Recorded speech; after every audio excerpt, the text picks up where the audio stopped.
China अपने ministers मार रहा है। तो मिलो चाइना के फॉर्मर एग्रीकल्चर मिनिस्टर टांग रेनजियान से। ये 2020 से लेकर 2024 तक देश के एग्रीकल्चर और रूरल अफेयर्स मिनिस्टर थे। अब मिनिस्टर साहब ने अपने कार्यकाल में काफी बढ़िया काम किया, जो हमारे यहाँ के नेता भी बहुत अच्छा करते हैं। What you ask?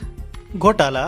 मंत्री जी ने अपने कार्यकाल में 268 मिलियन युआन यानी यही कोई लगभग 300 करोड़ रुपए के ब्राइब्स लिए, कैश, प्रॉपर्टी, फेवर सब मिला के। यहाँ तक की कहानी तो इंडिया जैसी है, लेकिन इसके बाद जो हुआ वो आपने कहीं नहीं सुना होगा। उनकी सारी प्रॉपर्टी सीज कर ली गई और उनके पॉलिटिकल राइट्स हमेशा के लिए खत्म कर दिए गए और कोर्ट ने इसे डेथ विद 2 ईयर रिप्राइव का सेंटेंस सुना दिया। डेथ विद 2 ईयर रिप्राइव का मतलब हुआ कि अगर कन्विक्ट 2 साल में कोई नया क्राइम नहीं करता है तो डेथ पेनल्टी को लाइफ इम्प्रिजनमेंट में बदल दिया जाएगा। यानी फिर भी देश के टॉप मिनिस्टर को भी करप्शन करने पर इतनी कड़ी सजा मिली। 2022 में चाइना के फॉर्मर जस्टिस मिनिस्टर फू जेंगुआन को भी ब्राइबरी के लिए ऐसे ही सस्पेंडेड डेथ सेंटेंस मिला था। 2016 में ऐसे ही एक एनर्जी ऑफिशियल वी पेंगयान के घर में कैश निकला तो उसे डायरेक्ट डेथ पेनल्टी दे दी गई। और वही साल एक बड़े प्रोविंशियल लीडर बाई एनपेई को ब्राइबरी की वजह से डेथ विद रिप्राइव की सजा दी गई थी। अब इस चीज को हमारे देश से कंपेयर करो। जज, ऑफिसर्स, ब्यूरोक्रेट्स और नेताओं के घर से भर भर के कैश बरामद होता है। पहले तो केस दर्ज ही नहीं किया जाता है, फिर मान लो केस दर्ज हो भी गया